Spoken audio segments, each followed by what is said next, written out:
Hello friends and welcome to अगले point to guys. और हम लोग डिस्कस करेंगे आज से एनसीईआरटी क्लास 6 का चैप्टर नंबर 1।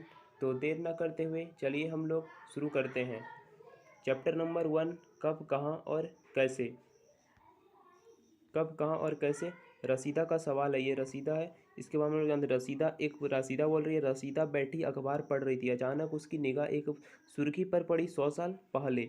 वह सोचने लगी कि ऐसा कोई कैसे जान सकता है कि वर्षों पहले क्या हुआ था। तो चलिए हम लोग जानते हैं और रसीदा भी जान लेगी कब कहाँ कैसे हुआ था, 100 साल पहले क्या हुआ और कैसे कोई पता लगाए। कैसे पता लगाएं यह जानने के लिए कल क्या हुआ था। तुम रेडियो सुन सकते हो, टेलीविज़न देख सकते हो या फिर अखबार पढ़ सकते हो। साथ ही यह जानने की पिछले साल क्या हुआ था। तुम किसी ऐसे व्यक्ति से बात कर सकते हो जिसे उस समय की स्मृति हो, लेकिन बहुत पहले क्या हुआ था कोई कैसे जान सकता है। यह कैसे कोई जान सकता है। अतीत अतीत के बारे में हम क्या जान सकते हैं। अतीत के बारे में बहुत कुछ जाना जा सकता है, जैसे लोग क्या खाते थे, कैसे कपड़े पहनते थे, किस तरह के घरों में रहते थे। हम शिकारियों, पशुपालक, कृषि शासकों, व्यापारियों, पुरोहितों, शिल्पकारों, कल्पकारों, कलाकारों, संगीतकारों या फिर वैज्ञानिकों के जीवन में बारे में जानकारियाँ हासिल कर सकते हैं। यही नहीं, हम यह भी पता कर सकते हैं कि उस समय बच्चे कौन से खेल खेलते थे, कौन सी कहानियाँ सुना करते थे और कौन से नाटक देखा करते थे। फिर कौन कौन से गीत भी गाते थे। लोग कहाँ रहते थे, इसके बारे में हम लोग जान लेते हैं। मानचित्र पृष्ठ नंबर 2 में बोल रहा है, नर्मदा नदी का पता लगाओ। कई लाख वर्ष पहले लोग इस नदी के तट पर रह रहे हैं। यहाँ रहने वाले आरंभिक लोगों में से कुछ कुशल संग्राहक थे, जो आसपास के जंगलों में विशाल संपदा से परिचित थे। अपने भोजन के लिए वे जड़ों, फलों तथा जंगलों अन्य उत्पादों का संग्रह किया करते थे। ठीक है, जड़ों, फलों तथा जंगल के अन्य उत्पादों का संग्रह किया करते थे। वे जानवरों का आखिर शिकार भी करते थे। और बोल रहा है, तुम उत्तर पश्चिम और सुलेमान और किरथर पहाड़ियों का पता लगाओ। तो किरथर पहाड़ियाँ इस क्षेत्र में कुछ ऐसे स्थान हैं जहाँ लगभग 8,000 वर्ष पूर्व स्त्री पुरुष ने सबसे पहले गेहूं तथा जैसी फसलों का उपजाना आरंभ किया। भेड़, बकरी, गाय, बैल वैसे पशुओं का पालना भी शुरू किया। ये लोगों गांवों में रहते थे। उत्तर पूर्व में गारो तथा मध्य भारत में मध्य भारत में क्या बोल रहा है, विंध्य पहाड़ियों का पता लगाओ। ये अन्य ऐसे क्षेत्र थे जहाँ कृषि का विकास हुआ, जहाँ सबसे पहले चावल उपजाया। वे स्थान विंध्य उत्तर में स्थित थे। चावल सबसे पहले उपजाया हुए स्थान बोल रहा है विंध्य के उत्तर में स्थित है। ये पृष्ठ संख्या 2 बोल रहा है। ये मैप देख लेना, वीडियो पोस्ट करके बोल रहा है। यहाँ पे बोल रहा है, मानचित्र पर सिंधु तथा इसकी सहायक नदियों का पता लगाने का प्रयास करो। सहायक नदियों उन्हें कहते हैं जो एक बड़ी नदी में मिल जाती है। लगभग 4700 वर्ष पूर्व इन्हीं नदियों के किनारे कुछ आरंभिक नगर फले फूले। गांव में उसकी सहायक नदियों के किनारे तथा समुद्र तटवर्ती इलाकों में नगरों का विकास लगभग 2500 वर्ष पहले हुआ था। गंगा तथा इसकी सहायक नदियाँ, सोन नदी का पता लगाओ। गंगा के दक्षिण में इस नदियों के आसपास पास क्षेत्र का प्राचीन काल में मगध, वर्तमान में बिहार में नाम से जाना जाता था। इसके शासक बहुत शक्तिशाली एक विशाल राज्य स्थापित किया था। देश के अन्य हिस्सों में ऐसे ही राज्यों का स्थापना की गई थी। ठीक है, यहाँ पे मानचित्र 1 में बोल रहा है, दक्षिण एशिया, आधुनिक भारत, पाकिस्तान, बांग्लादेश, नेपाल, भूटान और श्रीलंका और अफगानिस्तान, ईरान, चीन तथा म्यांमार आदि पड़ोसी देशों को दर्शाता है। दक्षिण एशिया एक छोटा महाद्वीप से छोटा है, लेकिन विशालता तथा बाकी एशिया में समुद्रों, पहाड़ियों तथा पर्वतों से बटे होने के कारण इसे प्रायः उपमहाद्वीप कहा जाता था। यहाँ बोल रहा है, लोगों ने सदैव उपमहाद्वीप के एक हिस्से के दूसरे हिस्से तक यात्रा की। कभी कभी हिमालय जैसे ऊंची पर्वतों, पहाड़ियों, रेगिस्तान, नदियों तथा समुद्रों के कारण यात्रा जोखिम भरी होती थी। फिर भी ये लोग यात्रा करने के लिए असंभव नहीं थे, लेकिन यात्रा कर लेते थे।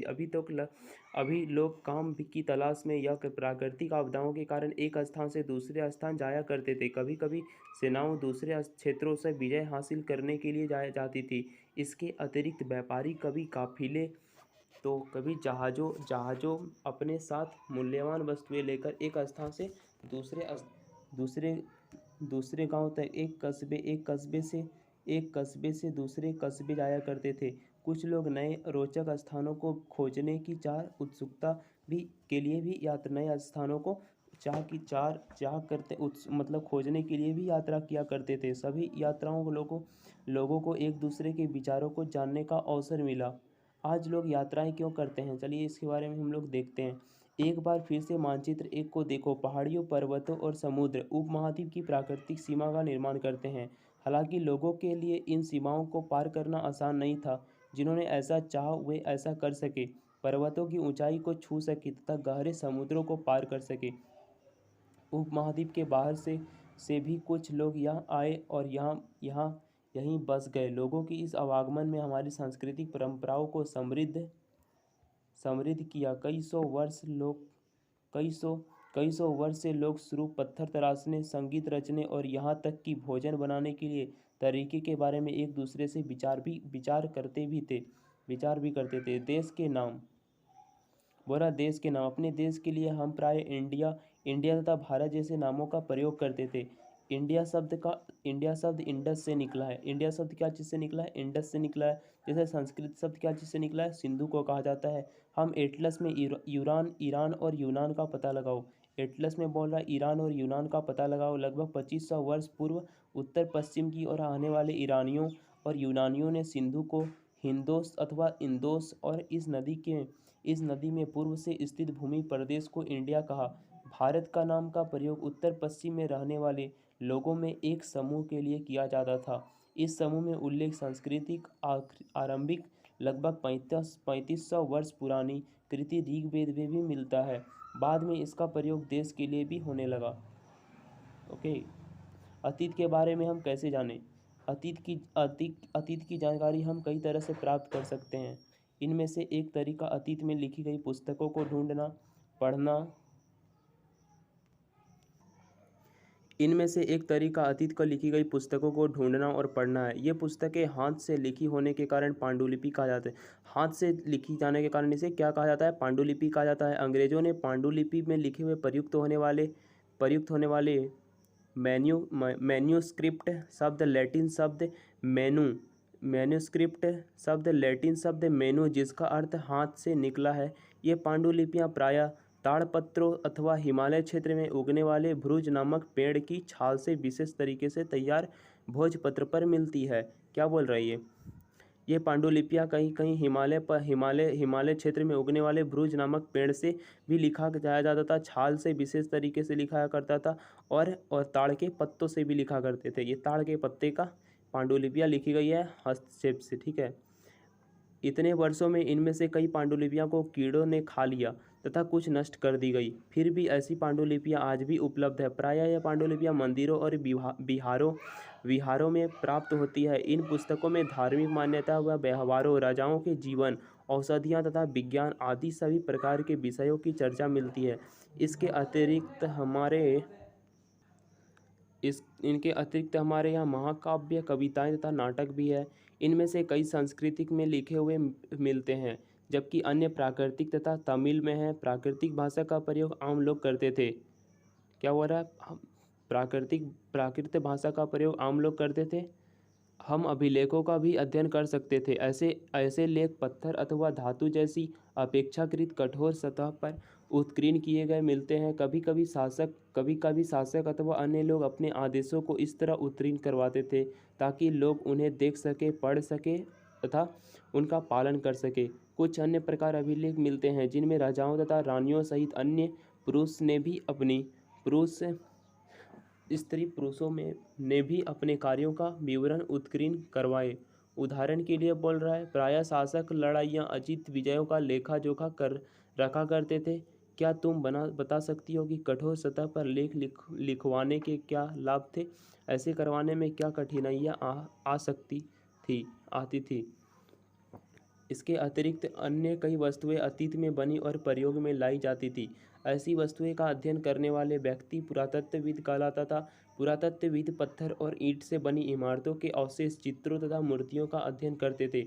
ये औजारों, हथियारों तथा बर्तनों, आभूषणों तथा सिक्कों का प्राप्ति के लिए छानबीन तथा खुदाई भी करते थे। इनमें से कुछ वस्तुएं पत्थर, पक्की मिट्टी, तथा कुछ धातु की बनी हो सकती थी। ऐसे कठोर तथा जल्दी नष्ट होने वाले होते हैं। ये बोल रहा है ये सब क्या है, ये चांदी के सिक्के हैं, ये घड़ा है, ठीक है। यहाँ देखो बाएं बाएं एक प्राचीन नगर से प्राप्त पात्र, इस तरह के पात्रों का प्रयोग 4700 वर्ष पूर्व होता था। दाएं में एक पुराना चांदी का सिक्का, इस तरह के सिक्कों का प्रयोग लगभग 2500 वर्ष पूर्व होता था। हमारे द्वारा आज प्रयोग में आने वाले सिक्का का भी यह सिक्का कैसे बोल रहा है, आज प्रयोग आने वाले सिक्कों से यह सिक्का कैसा भिन्न है, ठीक है। और यहाँ पे बोला पुरातत्वविद जानवरों, चिड़ियों तथा मछलियों की हड्डियाँ भी ढूंढते हैं। इसमें उन्हें यह जानने की भी मदद मिलती है कि अतीत में लोग क्या खाते थे। वनस्पतियों के अवशेष बहुत मुश्किल से बच पाते हैं। यदि अन्न के दाने अथवा लकड़ी के टुकड़े जल जाते तो वे जले हुए रूप में बचे रहते हैं। क्या पुरातत्वविद को बहुआ कपड़ों के अवशेष भी मिलते होंगे? चलिए देखते हैं। पांडुलिपियां अभिलेख तथा पुरातत्व से ज्ञात जानकारियों के लिए इतिहासकार प्रायः शब्द का प्रयोग करते थे। इतिहासकार उन्हें कहते हैं जो अतीत का अध्ययन करते हैं, स्रोत के प्राप्त होते हैं। अतीत के बारे में पढ़ना बहुत रोचक हो जाता है, क्योंकि इन स्रोतों की सहायता से हम धीरे धीरे अतीत का पुनर्निर्माण करते जाते हैं। अतः इतिहासकार तथा पुरातत्वविद इन जासूसों की तरह हैं जो इन सभी स्रोतों का प्रयोग सुराग के रूप में अतीत को जानने का प्रयास करते हैं। अतीत एक या अनेक। तुम में से इस पुस्तक के शीर्षक हमारे अतीत पर ध्यान दिया है। यहाँ अतीत शब्द का बहुवचन के रूप में किया गया है। इसको आप खोजिए। यहाँ की और ध्यान दिलाने के लिए किया गया है कि अलग अलग समूह के लोगों के इस तरह अतीत के अलग अलग मायने थे। उदाहरण के लिए पशुपालक अथवा कृषकों का जीवन राजाओं तथा रानियों के जीवन से बचे व्यापारियों के जीवन शिल्पकारों के जीवन से बहुत भिन्न था। जैसा कि आज हम भी देखते हैं, उस समय भी देश के अलग अलग हिस्सों में लोग अलग अलग व्यवहारों और रीति रिवाजों का पालन करते थे। उदाहरण के लिए आज अंडमान द्वीप में अधिकांश लोग अपना भोजन मछलियां पकड़, शिकार करके तथा फल फूल संग्रह कर द्वारा करते हैं। इसके विपरीत शहरों में रहने वाले खाद्य संग्रह अनेक या अन्य व्यक्तियों पर निर्भर करते थे। यह तरह भेद अतीत भी विद्यमान थे, आपूर्ति करके किया करते थे। इसमें अतिरिक्त एक अन्य तरह का भेद है। उस समय शासक अपनी विजयों का लेखा जोखा रखते थे।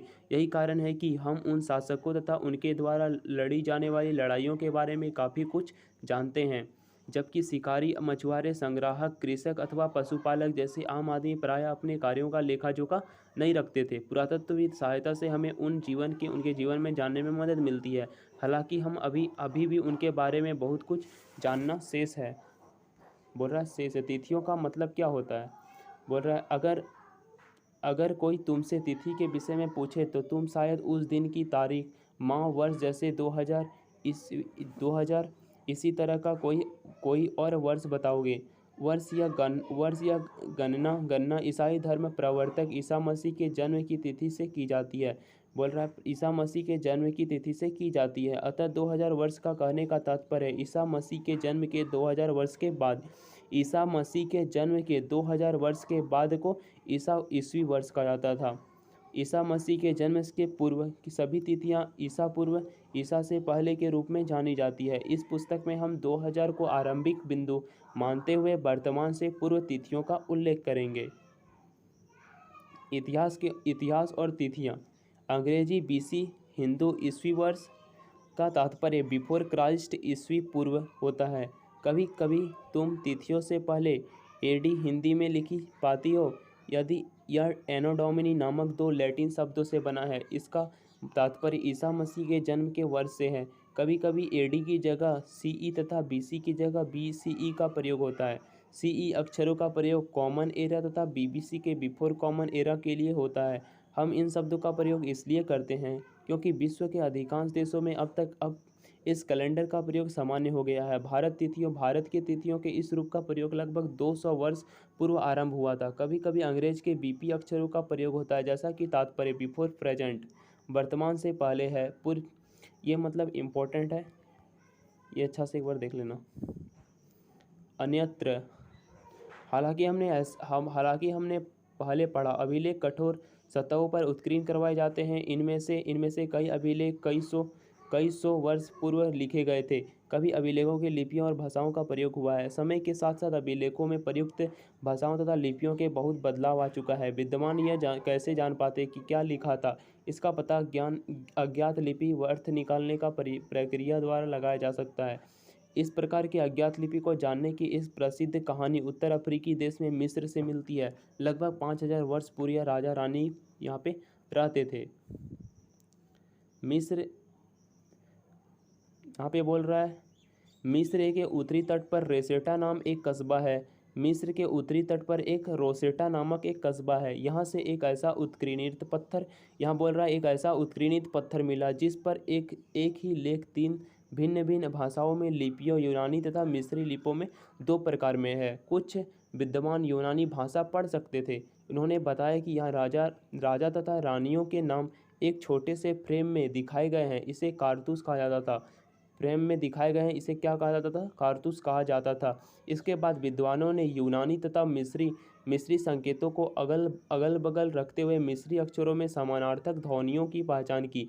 जैसा कि तुम देख सकते हो, यहाँ एल अक्षर के लिए शेर तथा ए अक्षर के लिए चिड़िया का चित्र बने हैं। एक बार जब उन्होंने यह जान लिया कि विभिन्न अक्षर किनके लिए प्रयुक्त हुए हैं, तो वे आसानी से अन्य अभिलेखों को पढ़ सके। उपयोगी शब्द: यात्रा, पांडुलिपि, अभिलेख, पुरातत्व, इतिहासकार, स्रोत, अज्ञात लिपि, अर्थ निकालना। ये बोल रहा है कल्पना करो, आओ याद करें। यहाँ पे दिया है कुछ महत्वपूर्ण तिथियाँ हैं। कृषि का आरंभ 8000 वर्ष पूर्व हुआ था। सिंधु सभ्यता के प्रथम नगर 4700 वर्ष पूर्व। गंगा घाटी के नगर मगध बड़ा राज्य 2500 वर्ष पूर्व और वर्तमान लगभग 2000 वर्ष पूर्व। तो ये सेशन ख़त्म हो गया एनसीईआरटी का, और आज से शुरू कर रहे हैं फर्स्ट चैप्टर। और भी चैप्टर लाएंगे, पूरा एनसीईआरटी 6 to 12 तक पूरा कंप्लीट करेंगे। ठीक है, तो आज का सेशन यहीं पे एंड करते हैं। तो आज और सारा सेशन देखने के लिए हमारे इस चैनल को सब्सक्राइब करें, बेल आइकन प्रेस करें और इस कंटेंट को लाइक कर ज़्यादा से ज़्यादा शेयर करें। Thank you.